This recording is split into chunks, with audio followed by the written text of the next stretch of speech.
Daily Devotion with Pastor Balla for May 13th, 2024. From the book of 1 Timothy, Divine Order, Paul's teachings on gender roles in the church.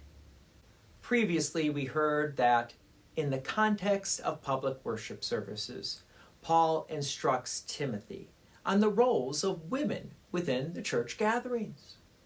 He emphasizes the importance of humility and respect, advising women to learn quietly and submissively.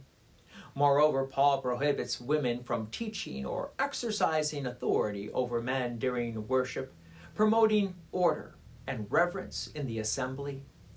These instructions aim to glorify God by maintaining decorum and unity within the divine service, recognizing the inherent struggle against sinful pride in all individuals.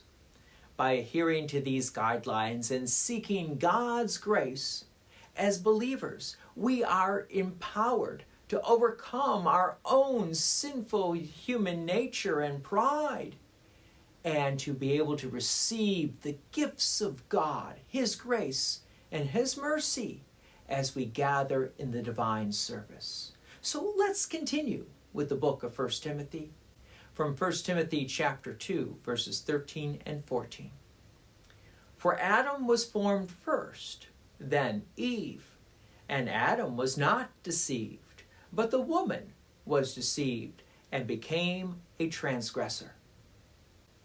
Now, in these verses, Paul references the creation account from Genesis to support his instruction regarding the roles of men and women in the church.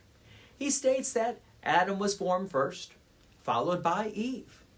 This sequence of creation establishes an order of creation, an order of hierarchy, with Adam being created before Eve.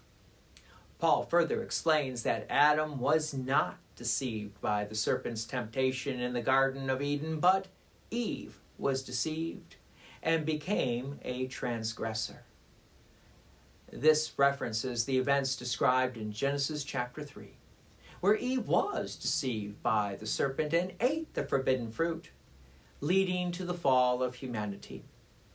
By referencing the creation order and the events in the Garden of Eden, Paul highlights the significance of these events in shaping God's intended roles for men and women.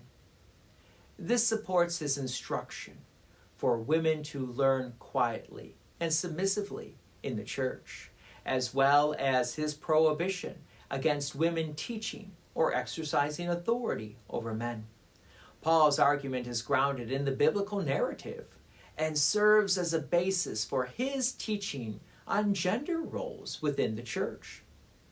Now, in our contemporary society, there exists significant ambiguity concerning the gender roles. Cultural narratives often suggest that gender distinctions are just arbitrary and subject to personal preferences or societal norms. However, according to the Bible teaching, God intentionally created male and female as distinct entities, endowed with unique gifts and capabilities. Instead of fostering competition between genders, Christians are called to embody God's love and forgiveness in their interactions with others.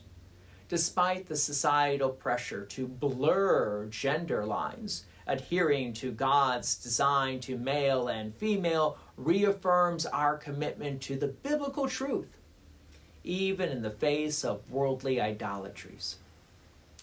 Through prayer and reliance on the Holy Spirit, Christians seek to align their lives more closely with God's grace and mercy, reflecting His divine purposes in their distinct gender identities.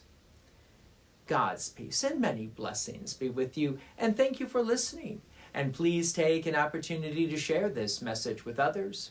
If you have enjoyed these daily devotions, please consider making a donation to Peace Lutheran Church, 24024 West Main Street, Plainfield, Illinois, 60544. Thank you again for listening.